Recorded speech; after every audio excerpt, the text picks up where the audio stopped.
Hi, I'm Danny. And I'm Si. Welcome to Business in a Brew, a podcast dedicated to all things business with the occasional cover. We take a business story, theory, or something we just want to chat about and give it a dusting of our own special personality and sense of humour, combined with our experience and knowledge. We're both business graduates and have run our own businesses for many years. We can't wait for you to listen.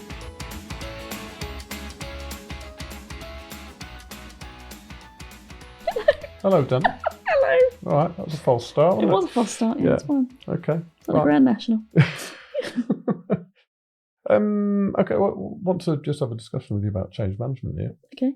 Oh, change management. Oh, no, not change management. Oh, I'm sorry, am I supposed to be saying that? What? But you know, businesses go through familiar. change. And humans. And humans do too, yes. Who run the businesses. Yes, it's going well. I know. Yeah.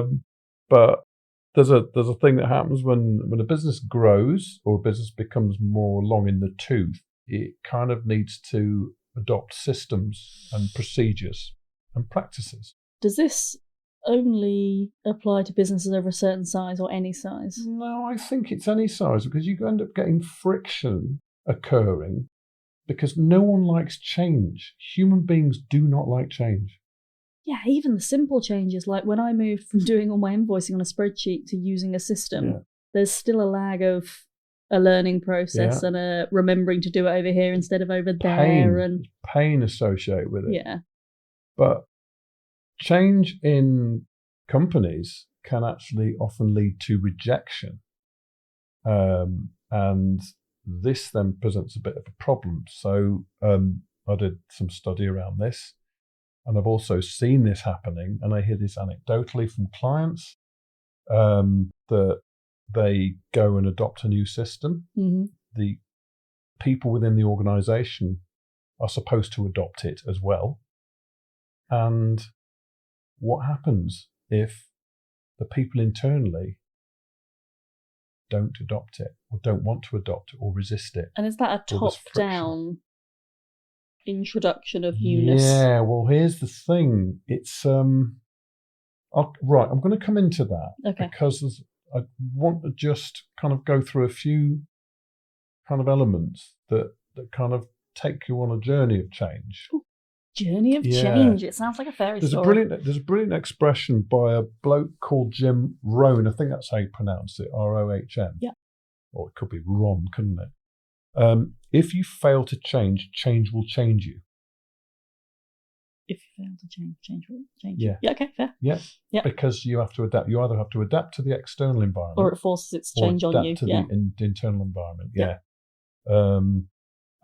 Tony Robbins was also quoted as saying, by changing nothing, nothing changes. Right. One just said that it was happening to you, and the other one said that it wasn't happening at all unless you did something. Which one is it? Those you've just contradicted. No. Well, they contradicted themselves. Deliberately. Oh, how exciting. Oh, yeah. Controversy. There was no accident there. Yeah. You didn't read them and go, oh, they mean the same thing. So the first one suggests if you don't adapt and evolve in response to change, life itself will force you to adapt. Yes. And you may as in you're a passive oh my goodness person in that. I wish we'd changed, we didn't, and therefore, unfortunately, the business is going to have to fold up. Like Blockbuster. Correct. Thank you.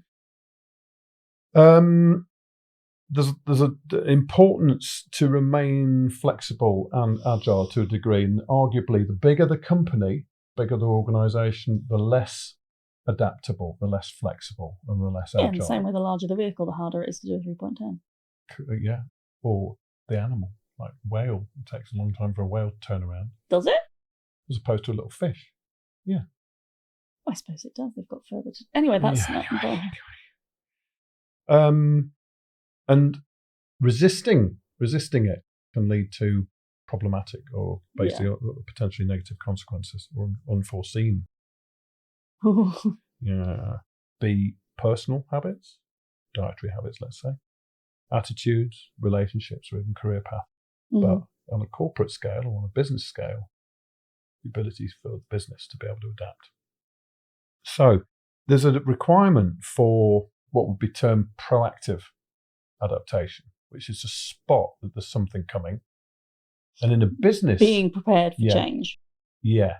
And in a business sense, that the strategic part, the strategic mind for that business, that is the top down, sees that if they are to remain competitive, if they are to remain relevant and efficient, yeah, change is required. Now, I came into contact with this in a very specific sense of the word, which is actually the adoption of internal systems to help make things work more efficiently. Yeah. And I'm very much a proponent of efficiency driven internally by bringing systems together. Yeah. So you don't have, you might have 4 or 5 different systems that are doing different things, stock and inventory control and fulfillment and delivery. Yeah. And then you've got customer control and credit control, accounting, and a number of other systems. Yeah. And they're all independent. None of them are connected. No. So it takes a person to connect them. And often they're running human reports. error. You imagine the meetings. Yeah. Exactly. Running the reports and each being responsible for their area of the ship. But what can happen is that you have this mismatch in the information. Yeah. You have errors occurring in the information, and basically, ideally, what you want is something that actually holds all of that together. Because there could be any number of reasons for that. Like one data system updates at midnight every night, and one updates at 9 a.m. in the morning. Yeah. So data won't necessarily match and that kind of thing. And you must have, in your previous career in logistics, have had to deal with systems like that. Yes, although I am old enough to know that at the time it was less computer-based and more phone calls on a piece of paper. Yeah, quite. We had a clipboard and everything. Yeah, clipboard. But again, that was a system that became outdated and trying to replace she's here with her clipboard. I used to audit pallets as well. That was a lot of fun. Everything you say makes sense from an efficiency and a business oversight point of view. Yeah. But for that person on the ground using those things day to day, there's a certain degree of, but we've always done it this way. I know what I'm doing, I can get on with it. That's how we do things here. Yeah. That is it. And their individual responsibility is basically their area of the ship, if you like. Yeah, if they're responsible for this one system, they don't really care. They don't see what happens over there. Yeah. They're just responsible for this little bit here. Yeah. So it becomes a bit problematic then if all of a sudden management go, we've got a new system starting. We've got a guy coming in. He's going to start fitting it, and the people that are involved actually don't know. They don't know what it is. They don't know the significance of it. The whys, the wherefores. Are we going to be taken over? Is it so it can spot where I'm making my mistakes? Am I going to be one for the chopping block? And it's down to management and ownership to actually communicate this effectively, communicate the reasons why. Mm-hmm. It's not because if you've got a workforce, I don't know, it could be 5 people, it could be 15, it could be 50, it could be way more than that. These people are all taking responsibility, and they are conducting their day-to-day employment in a gainful way. Mm-hmm. Majority of people in a working environment do not shirk responsibility. They don't run away. They are there, and they take pride. They take pride in their work. So all of a sudden, for management to basically decide, right, bringing the system in, there's nothing you can do about it. The decision's bigger than you, so you just got to adopt it and adapt to it. It's quite a big change for someone to have to deal with. Oh, wait a minute, I'm doing my job here, but I'm going to have to get used to this new system as well. The inverse of that, or the opposite, they mean the same thing, don't they? Would be constant consultation and constant involvement of your workforce in a decision-making process, but that can't be conducive to agility either, because if you're having to involve 500 employees in which system do you think is the best one to use, that can't be conducive. Yeah, which is why an awful lot of these initiatives actually fail. They fail largely because of a lack of communication and a lack of consultation. So it's bad if you say nothing and just do it. It's bad if you try to involve everyone, because that's never going to work. So we're looking for this sweet middle ground. But why would it never work if you're consulting with people? Is it that it would it would take too long? It would take too long. I mean, you remember the gritters, Gritty McGritface and Boaty McBoatface? Right. When you let potentially uninformed people. Everyone has an opinion.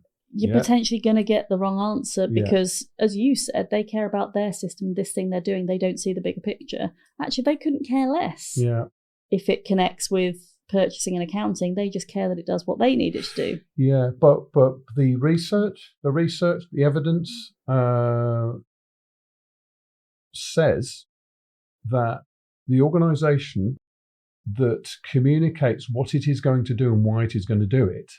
So not a consultation, but a communication. That's exactly what I said just before. It is a communication. Yeah. The decision is made, not which which platform we're going to adopt, which platform we're going to use. Yeah. Because that is taken at a much higher strategic level. But the communication of breaking those responsibilities into their groups and actually having there's a thing called a guiding coalition, which is where you have the management have to coordinate what they are doing with their departments. Yeah. So dissemination each of one information. of those. So there has to be a buy-in from management. Yeah. And then there has to be a feeding of information and a communication of what is being done, why it's being done, but importantly, what is going to be on the other side of it. Mm. So that the identification then, the adaptation is less of a risk. Now, there's a part to this which is actually reflected in the kind of mourning, kind of what MOUR. Like a grief. Like a grief, yeah. The loss of what you knew, to then having to come to terms with a change, like a death. I don't suppose anyone thinks that overtly that they're going to go through a grief cycle, but it would make sense that you do. But that is effectively what happens. Yeah. So there's this need to be incredibly sensitive towards the needs of the people that work within the organisation. This is why I don't employ people. Fair enough. To give them the opportunity to explain their concerns, but that the decision has ultimately been made, but this is how it is going to improve their life and enable them to do some of the other things that they might not have been able to do because they were so busy doing the thing they were already doing. Because you're still going to get, like with a grief cycle, you've got denial, anger, bargaining, something, acceptance. Yeah. I'm assuming it's still like that. You get that frustration. Yeah. Why is this happening? Yeah. You get it was so much easier when I could do it because I knew how to do it and I didn't have to think about it. It has to be anticipated. So management and leadership have to anticipate that. They have to be sensitive to that. They have to allow space for it. Yes, exactly. And they have to support people through that process. And to be a modern employer, as we've talked about with in previous episodes, it is to be mindful of the people that work for you, and it is to be sensitive to their needs and manage them and lead them. That level of sensitivity and that level of effort that is required to enact change effectively must add a level of fear to the idea of change from a management level.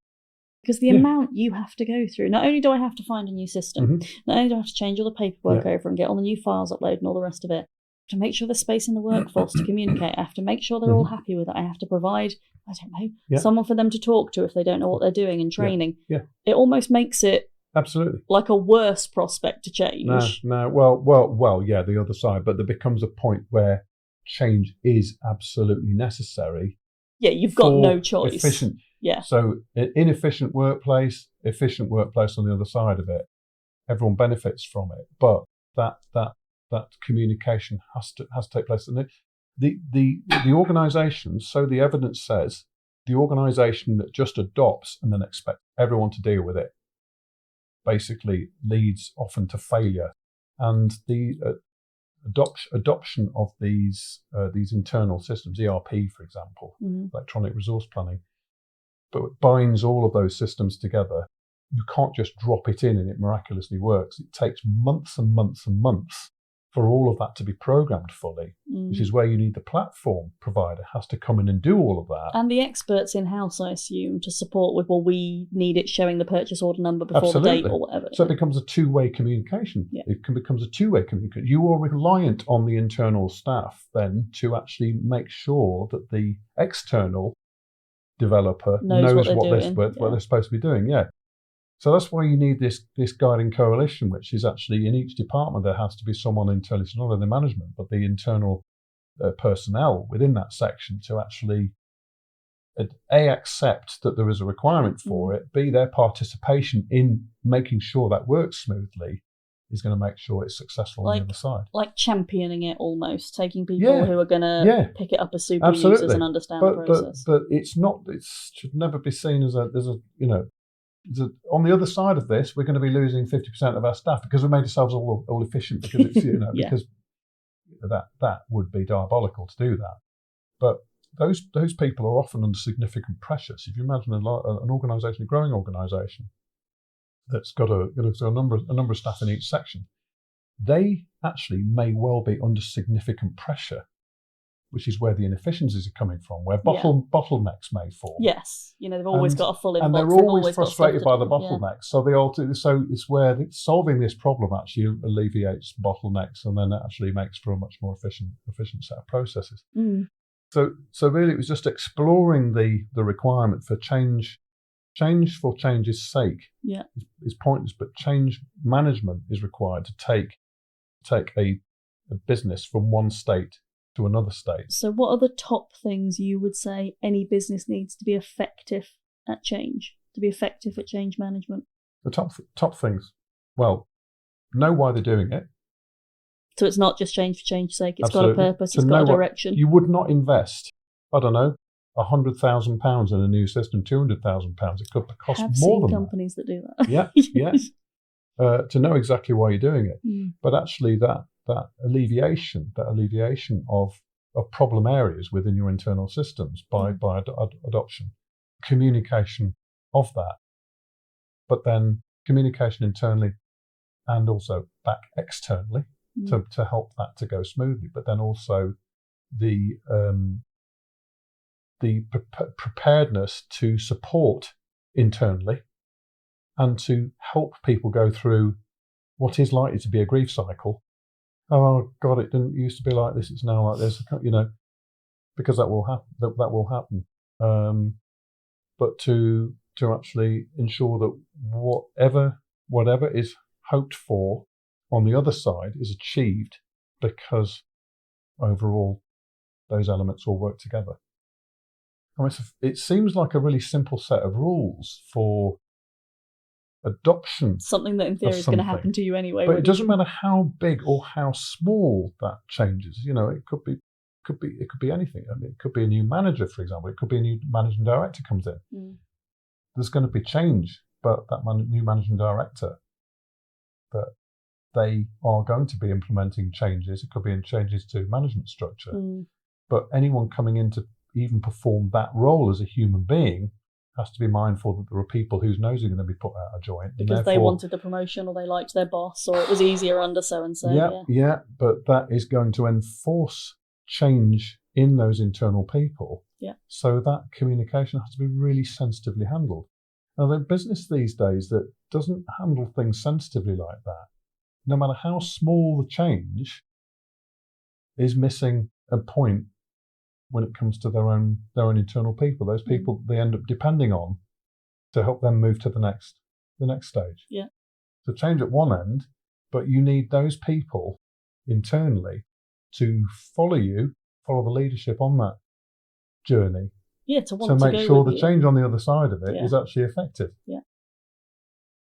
And I've known too many cases where that hasn't happened, where that implementation wasn't successful because it was rejected, because it hadn't been sold, if you like, internally in the correct way, where people hadn't been supported, and it either led to people actually just going, I'm not doing this, I'm off. Yeah. And I've known people who've worked for some fairly large organisations who've done that as well, not just small ones, but I've seen it in clients. Yeah.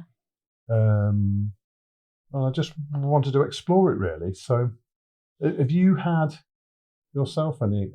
I've seen examples in clients where, I mean, I've done it. I've been brought into a company to support with a marketing function, but that's not really been communicated internally. And all the people who were sticking their fingers in the marketing pie beforehand are all really, really angry and really, really resentful. And all they've had is one line email saying Danielle's now doing this. Yeah. And I end up being the scapegoat for everyone who's very unhappy about everything. And that's not a comfortable position for me. And it's not one I should ever have to be put in. No. I think the concept of change management sounds frightening. Mm-hmm. Realistically, it should be a natural and inherent process. It's not like something on a spreadsheet. No, absolutely not. But it should be a next step. It should be hopefully a next logical step. Yeah, but it should be done. You should just be a good boss. You should just talk to your employees. You should just give them space to feel their feelings and all the rest of that stuff. You should just communicate well. I suppose maybe good leaders do it naturally without really thinking about it. But we've talked about them before, accidental managers, they don't have the training, they don't have the background, they don't have the awareness. So without knowing what they don't know and knowing what could come, they are potentially positioning themselves in quite a dangerous spot where their boss has gone, right, guys, we're going to do this. We're going to make sure your team's all aware, and all you do is send out a one-line email that says Danielle's starting on Monday. Yeah. And they don't know why. They don't know if it means their jobs are at risk. They don't know anything. And it would just create problems. So I have seen it in real life. Yeah. But to me, it's a training and culture thing. If you train in communication, you train in the idea of change and welcoming change and accepting your people, I think that would work. I think as a process, it's not a process. It's more tactile than that. It's less. I think, well, no, there is a process because there's changes. There are stages within it. But actually it has to be seen in a little bit more of an organic way. Yeah. That one thing does have to lead to the next, but that you take this group of people on the journey with you, and you don't leave them behind. I imagine some of them you're dragging. Catch up. Yeah. Because there's always going to be that person who doesn't want to change, who's always, who's been here 40 years and doesn't want to do it any different. There's always going to be that person. Yeah. I suppose you just have to accept that as part of the change process. You may lose people, and that's their choice. Yeah, and obviously small changes, they're easy. They're easy to deal with. They're much easier to deal with. They are much easier to deal with, obviously. But broad-based system changes that are affecting the lives of a couple of hundred people, that's something else altogether. Bigger. Yeah. So therefore it should be treated as something altogether different. So it's the scaling of it. You wouldn't apply the same scale, let's say, to a smaller set of changes, but you would apply some of the principles. Yeah, I see what you mean. Yeah. Yeah. And I deal with it pretty much on a day-to-day basis, but that is from a perspective of adopting a new, let's say, e-commerce system, going from one to another. Yeah, because everyone you work with is changing something. Yes, they are, and telling them actually what you're going to be doing and what your internal staff are going to be doing is actually embarking on something. So do you build some of those principles into the way you communicate with clients? Absolutely. Yeah, this is what you're getting. This is what it's going to be like. Do you need training? Do you need support? Well, you do. Everyone does, but try and shorten the learning curve, make the learning curve a lot smaller, and actually do that handover, do that properly, but actually plant the seeds of why that is so important to them early on, so they know the reasons they're going. They come to us, they know what they want to do. We're advising them on the platform, and then we're then taking them through that transition. So handling a lot of it for them, but actually then the transition, if you like, for them, the change is for them to adopt the new system when it's ready, and then to basically coach them and support through that. You have quite a organic role in the entire thing, because you start that relationship as a salesman, essentially. That's essentially what you do. You do sales. You build relationships, you do it in a very nice and ethical way, but it's still a salesman. But you end as a change manager, as you're introducing and taking them through that process. And at some points in that, you're probably a therapist as well. So what I'm not doing is selling the project and then walking away from it. Oh my God, no. Which is, I think it is a different approach to some firms. Some firms will just, okay, it's live, off you go, bye. Yeah, but no, I have to remain in contact with it right the way through. But that is important. That's why what I do is I adopt the role of the of the change manager, but the guiding coalition side of things. That coalition is to get people internally all to buy into where they're going with it. Yeah. Tell them actually on the other side of this is going to make them so much better, so much more efficient on the other side of it. They can start to see that, and they know it because they just talk to other clients who will tell them how much of an improvement it is. So it becomes less of a risk for them. They know other people are doing it. And, everyone says they're scared of technology. Everyone says that they are Luddites and people, they're inept. The majority of people are technically unaware. Yeah. But kind of make things a lot more approachable, a lot more attractive to them by breaking down a lot of those barriers. And that's where my role is. I wasn't bringing it to me. You've done that, but it was more the bigger picture. No, I just think it's an interesting service offering for people who anyone has a service-based business to be able to do that bit extra, especially when you've got the knowledge and skill and know-how to be able to guide people through that. Well, I think it's essential, though. I think it's essential, regardless of whether it's the external service provider. And let's say go back about that big implementation of ERP, for example. The service provider, it could be, for example, NetSuite or SAP or one of a number of different ERPs. They, I would hope, would be sensitive to the needs of the people who are going to be making those changes. And that would be lovely. It would be. I don't know if that actually not sure how realistic happens. It is. The bigger the company, the less likely it is. Partly because you'll go from a salesperson to an implementation person to your handoff person. Yeah, it's not an individual relationship that you cultivate. It's not but that's where that a whole different being taken through by the same person. So that's when the pilot at the other end, the client end, is where that has to take place. But it does fascinate. Change management is a fascinating process, and it's the knowledge that you're taking human beings on a journey from one place to another place. Yeah. Hopefully, that's going to be an improvement, but their natural suspicion might then cause it to be rejected along the way. Yeah, fair enough. So it's kind of mitigating against the potential that might fail because of the sensitive communication and emotion and stuff. Yeah, understandable. I like that. That was quite interesting. Quite interesting. That sounded like a backhanded compliment? It was, wasn't it? Thanks. Sorry about that. Thanks. All right, that's enough for today. Right.